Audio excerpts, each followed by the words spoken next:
What's up, everybody? Welcome into Tom Curran's Patriots Talk podcast. We got mini pods. They're coming at you all week long. Today, we sit down with Thomas Dimitroff, former Patriots executive, former Atlanta Falcons GM. He's got a new venture, and he's also got thoughts on Mac Jones, the Patriots, and how Bill O'Brien will impact this team going forward. Additionally, the great Peter King will join. We're going to talk about Tom Brady.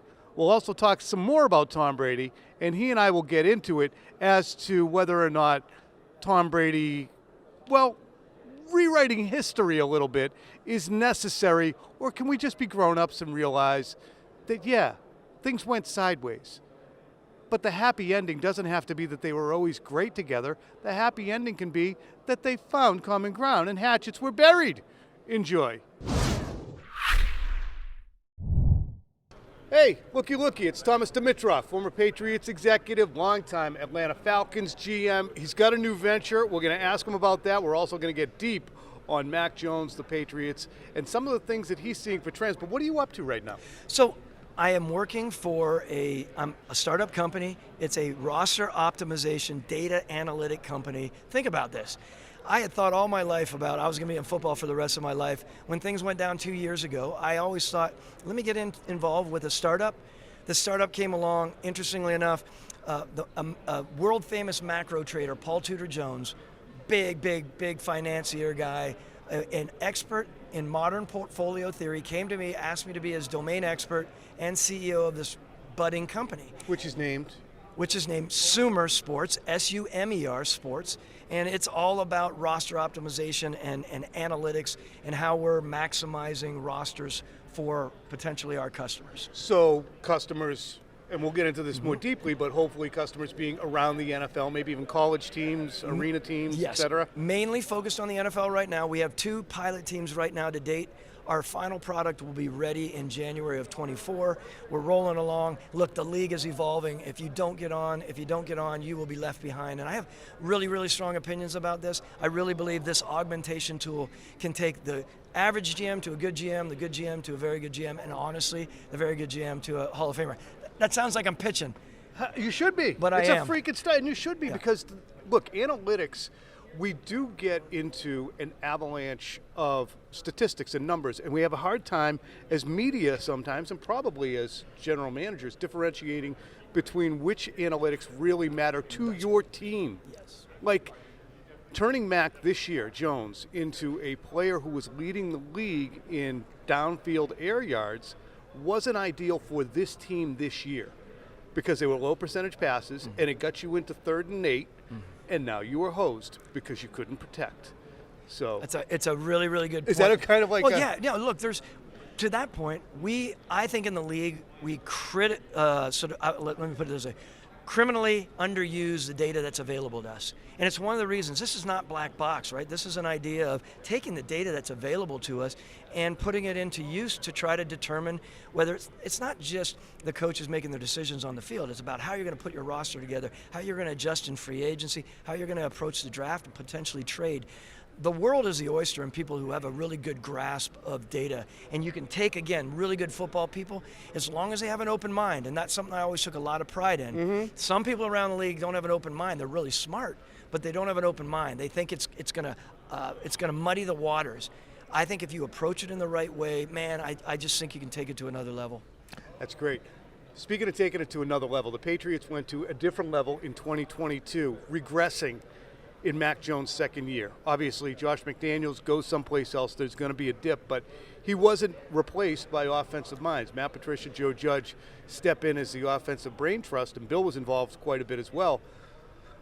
What did you see from Mac Jones? Do you believe he is a player that a team can certainly build around as a starting quarterback, or is he kind of meh, and you always want to improve that guy? I don't think he's meh. I think you can continue to work with him. I'm a big believer in that coach is so important, i.e. I'm talking about the coordinator. Yep. Having people who have a really strong offensive mind around him and an understanding of course, offense and quarterbacks, I always think is really important. Nothing against Joe and Matt. I really like those guys, and they're really smart, of course. Yep. But I do believe you can work with someone. People are going to have an up and down year, right? This was his sophomore year, wasn't it? It was. Yeah, so I'm a believer in that. That does happen. People come back in.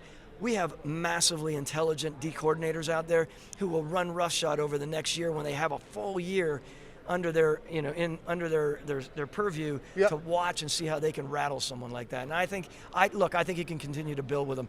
There aren't that many out there. Remember, we have to remember that. There are years where there are hardly any quarterbacks. So what he's done, I think is solid. I know your fan base was agitated. They were, because it seemed preventable in that, look, it's hard to keep generating coaches, and Bill's success over the years has meant that whether it's Flores or Patricia or McDaniels or you name it, we could keep going with the people who've gone to other jobs. Eventually the well runs dry and you say, who's the next man up? Well, Matt's probably the easiest one to put there right now. He's standing there. Yeah. And I'll just put Joe there. I mean, he played quarterback. I mean, how hard can it be? Mac's a smart kid. Yeah. Meanwhile, we'll pivot. It's almost as if they bit off too much. I don't know if it was overestimating themselves or underestimating how big the task would be and how good everyone else was. That's a great point, and we'll see as they come into the off season, right? Like, look, I can't speak to Bill and the Patriot approach to it because I obviously wasn't in those meetings. I know what we did with Matt and how we brought him up through those early years, right? And I always said, and I've said to you before, Matt Ryan, when we had him in Atlanta, was an incremental leader and an incremental quarterback in the league, meaning he truly took it a step at a time. And we approached it that way. In that first year with Matt Ryan, we had Michael Turner toting the rock, and that was huge. We didn't put the pressure on Matt Ryan. About Michael Turner. Right, Michael, remember? Yep. Bring him from San Diego, hardly had any wear and tear. He was a backup. Yep. He ran 4 strong years for us. But my point there is it took a lot of pressure off a guy like Matt Ryan. I just think that is really, really important. I don't care how impressive Mac is as a even keel guy. Man, it's the NFL, of course. And his keel went sideways many times this year. You probably saw it. I mean, he lost his mind. He tried to suck it up. He eventually lost his mind. Will Bill Belichick want to get that back under control so that they're moving in the right direction? And what kind of impact will Bill O'Brien have on Mac's overall comportment? Well, I think Bill Belichick for sure will take that all into consideration, and he. You can't have that to the degree that it was going on, right? The way that the New England Patriots are perceived by everyone in this world is that they are in control. BB is in control and will take things when it gets awry a little bit and get it back into place, right? Yep. Get it in line. And I would think that there's no problem to do that as long as they're focused on that, of course. Bill O'Brien, I'll be interested to see. That was a big hire for you guys, right? I mean, obviously, I think Bill will help someone like Mac. I really do. I think he's going to take it all in and be really close with Bill Belichick on how they're going to approach him and keep him, kind of get him back in line and prevent him from going off the rails. Yep. You can't go off the rails in this league. If your quarterback goes off the rails, it's not only in the game, of course, it's how your players start to respond. How did that come up with your team? Was there infighting over it? Were people like anxious about it? That's tough. I think it was significant. I think that whether it be infighting, dysfunction, lack of trust, which is not an often seen thing around Bill Belichick. Yes. I think that there was a lack of trust that existed players to coaching staff. What will be interesting, and what I'd like to hear from you as a former executive, Mac Jones is entering his 3rd year. By the end of right around this time next year, the Patriots will be considering whether or not to pick up his 5th-year option. You pick up his 5th-year option, you're now committed to Mac Jones for $27 million. We're seeing Tua go through it. We're watching Daniel Jones on the outgrowth of it. Now he's a free agent. What will the Patriots need to see from Mac Jones to either A, pick up the option, or B, say, you know what, we want to marry up with this guy through 2030? It's a really good point. And it's the biggest question in the NFL, I think, sometimes, too. It is, and yet I start thinking, we talk about it every single day in the NFL in our interior, in the offices, whether you have one or whether you don't, or whether you're thinking about trying to get a deuce behind your number one, we're always talking quarterback. It's just the way it is. If personally as an executive, in my mind, a former executive, looking at this, I would say, got to first get him back in line and feel comfortable that he's going to be able to recover and have resiliency, continue to mature. I want to see consistency, and I need to see the trajectory this way, not this. Mm-hmm. That organization is not a this organization, right? I feel like New England by trade and how everyone perceives it is it's just got elements of maturity to it and consistency to it for the most part. And I think they need that from him if that's what they're going to continue to do. That's a big thing in my mind, consistency. And if they're getting that, then you get into a position. Look, between Mac probably ratcheting up if he is competent to the point where they want to marry up to him. Between Mac, between a player like Jacoby Myers, between a player like Ramondre Stevenson, these are undrafted players, or fourth round in the case of Ramondre Stevenson, who, if you look at their numbers, are now $10 million players. $10 million players. And that's hard because if you're I'm segueing now to the Jacoby Myers and Stevenson conversation. I want to ask you this. When the Patriots happen upon a player who's undrafted, and they then get such production out of that player that they say, okay, he's one of the better players at his position, this is the neighborhood contractually in which he lives, we've often seen them say, we can't keep going. Whether it's J.C. Jackson or Trey Flowers, they're like, we're going to move on and find the next guy to do it. And oftentimes they have not found the next guy to do it. Sometimes they do. Mm-hmm. What do you think you would do if you were the Patriots with a Jacoby Myers or a Ramondre Stevenson? And is that difficult for the player to realize they're just going to ride me hard and put me away wet? Put you away. Yeah, that's a tough thing. I mean, I get that. I don't know that scene that well, so I don't want to speak out of my ears. Sure. Myers is going to be a free agent now. He's averaging about 65 catches a year, about 700 yards, a good dependable leader, all that stuff. It's just, to me, it's a hard decision. And I think it's something where the Patriots say, go find what you can see, and then come on back to us. Those number 2 receivers, as a number 3 are, they're starters, of course, and they're important. But I realize, respectfully to the position, because it's an important position, they're out there. And I'm sure that the wise and sort of sagacious team builders understand that they can get someone, a young guy, to come in and be a deuce through the draft, and it may offer up a little bit more money in your pocketbook, so to speak. So I've never been one. I mean, we did it in Atlanta, of course. We had a number of number 2s that came through. And Sanu and Julio Jones was a number 2. We knew that he was going to be the one. There's a difference between a number 2 who is a number 2 at the very best, or a number 2 who is a riser to be your one. Categorically, that's a whole different story. If you think that guy's a 2, in the next 2 or 3 years he starts settling into being your 3, then you have to think very, very carefully about investing the money. Last question: what's the most important analytic tool that you think you'll be employing with Sumer? Right now, the most important analytical tool, again, is to be able to provide these organizations with millions of scenarios very quickly.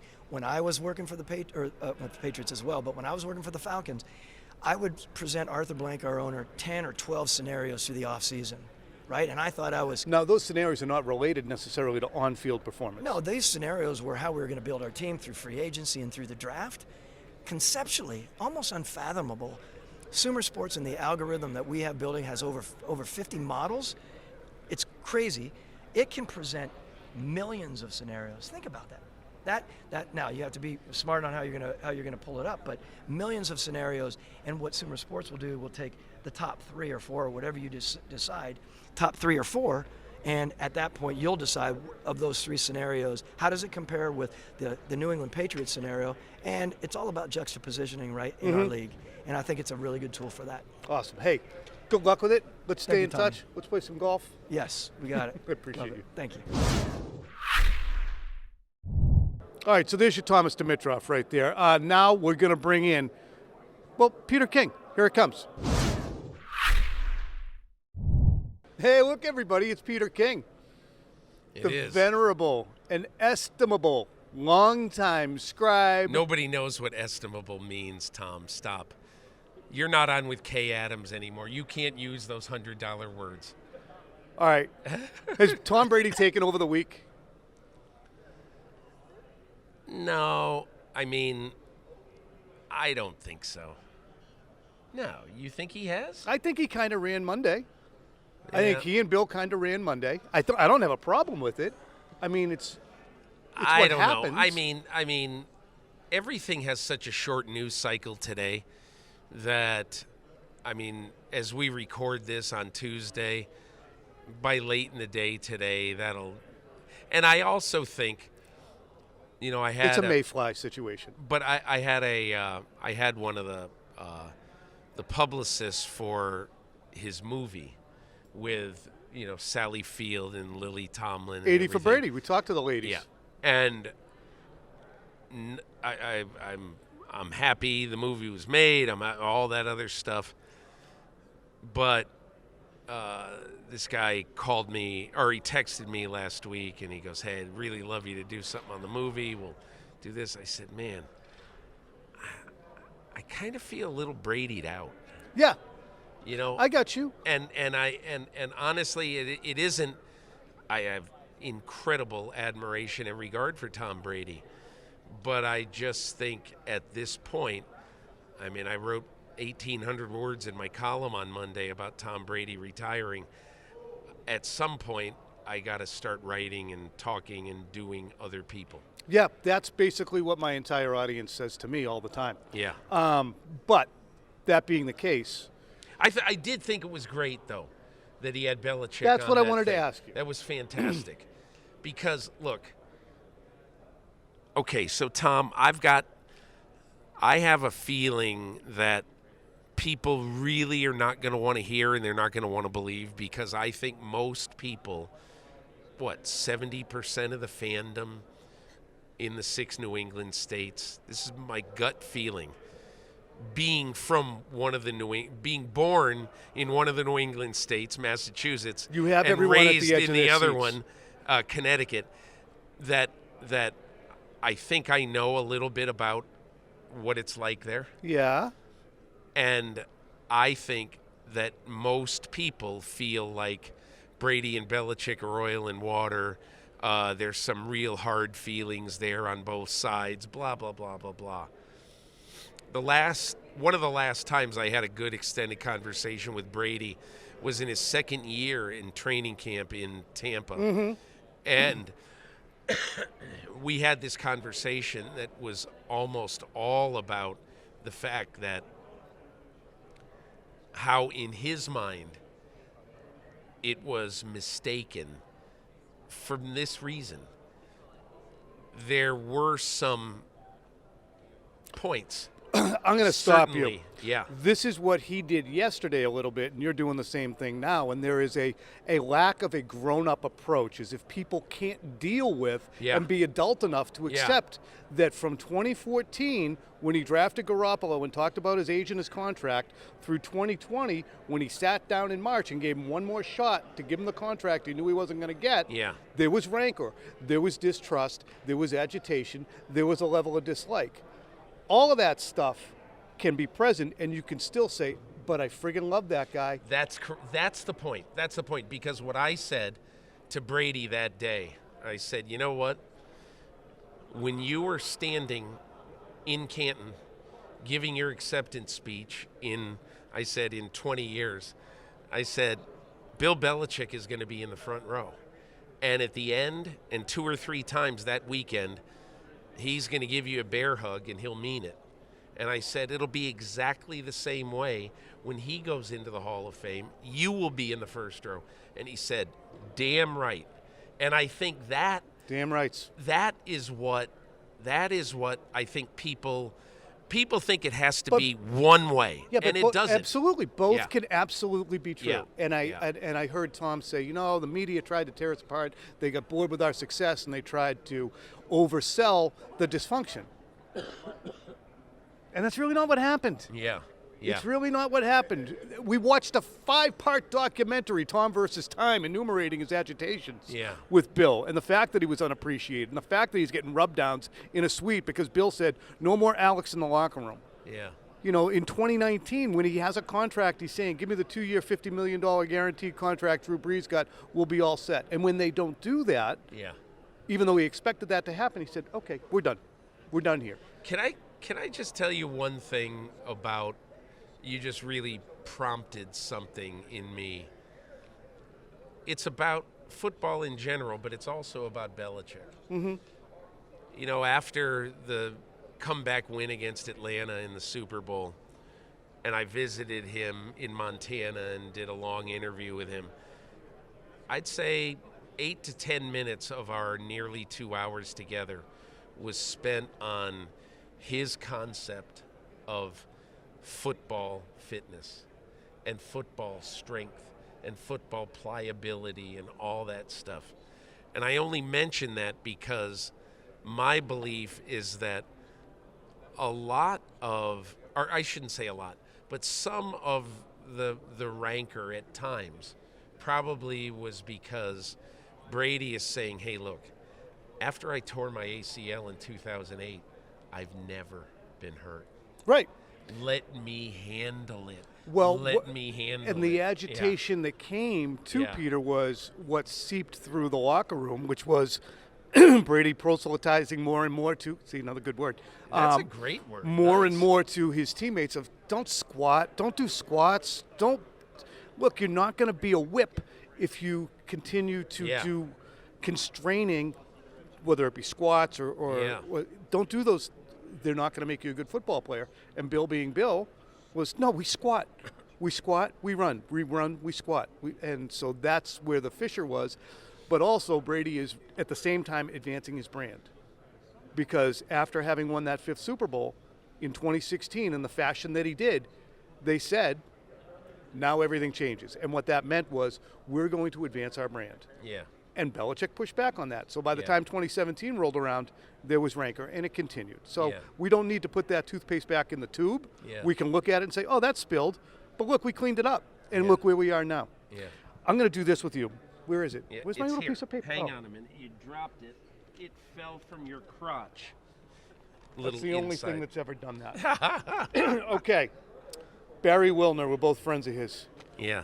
For The Athletic, he ranked the 56 Super Bowls.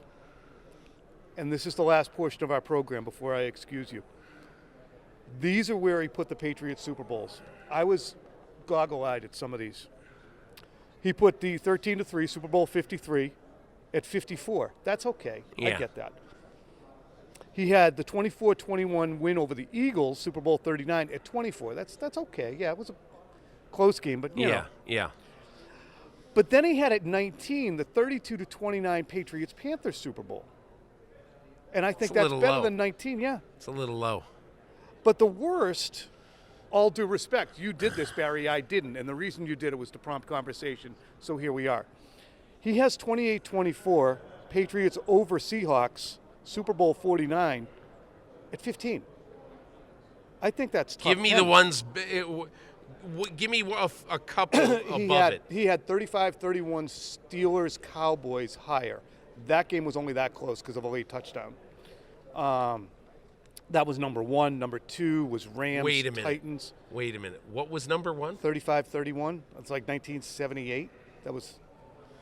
I would disagree. I mean, look. It was how is the Atlanta New England Super Bowl not number 1? He had that at number 13. No. Excuse me. Number 9. There's a New York bias here. There's also an Eagles bias. That's the best Super Bowl that there was. Yeah. He has the Philly special at number 3. Come on, Barry. And he has the Tyreek catch at number 7. And then he has Atlanta at number 9. He has Super Bowl 36. You know what that is? 13. It strikes me. It's non-recency bias. Yeah. You know what I mean? It's like we must respect history. But look, everybody's got an opinion. I love Barry. I would fervently disagree. This is my 39th Super Bowl, and so I can't sit here and say that the 18 before I started covering Super Bowls or the 17. You know, it's hard because which one was the first one you watched? Oh, I watched the first game. I was 9 or 10 years old watching Dallas, and 9, I think, watching Green Bay and Kansas City. I mean, the first one I watched close was Raiders Vikings in 76. There were just a bunch of dog Super Bowls. Yeah, Raiders Vikings sucked. I think. Well, I mean, how about Colts Cowboys, where Jim O'Brien, you know, the non-soccer style kicker, is a I don't know, whatever. I forget even the score of that game, but 16-13, and Chuck Howley, defensive player for the Cowboys, was the MVP. I mean, why would I know that? I shouldn't know why that would stuff. Why would you know that? Chuck Howley. But anyway, hey, you flipped that and it landed on the table. That's pretty good. Yeah. I got to go and do a thing. Yeah. And the All Chicago people are agitating, I can tell. Okay. All right. let's continue sometime. I'd like that. All right. I like the Brady conversation always. Yeah. Because Maybe if we talk about Brady sometime other than this week, people won't be as mad. Oh, stop talking about effing Brady. do you need to replace Mac Jones if you're the New England Patriots, or is the jury out? The jury is out, but I definitely would not replace him. Give him 2 years with Bill O'Brien. Don't give him 1 year with Bill O'Brien. Give him 2. Just decide that we are going to be fair about this. And we drafted him. We drafted him for a reason. So let's be fair. And yeah, that's how I would look at it. 2 years with O'Brien. And just say, hey, Mac, just don't be expecting us to pick up your fifth-year option. We'll take care of business. Probably not, but I don't think picking up the fifth-year option is the be-all, end-all, quite honestly. It's like buying a hope chest. Honestly, the Giants probably wish they agreed to the fifth-year option. It's a crap ton of money. It's worse the Giants are in worse shape right now for not having picked up the fifth-year option, aren't they? Because they have no quarterback? Well, because they don't have a quarterback, and they're going to have to pay him more in a contract than they would have had to pay him with a fifth-year option. I don't know. You're right again. I don't think it's a bad thing. I had a list here, but I got to get you to Chicago, Okay. and I got to go to a thing. But there's 15 teams without quarterbacks. That's a lot of teams. Yeah. It's a lot of teams. But I probably would dispute that there are 15. I think there's probably come on. No.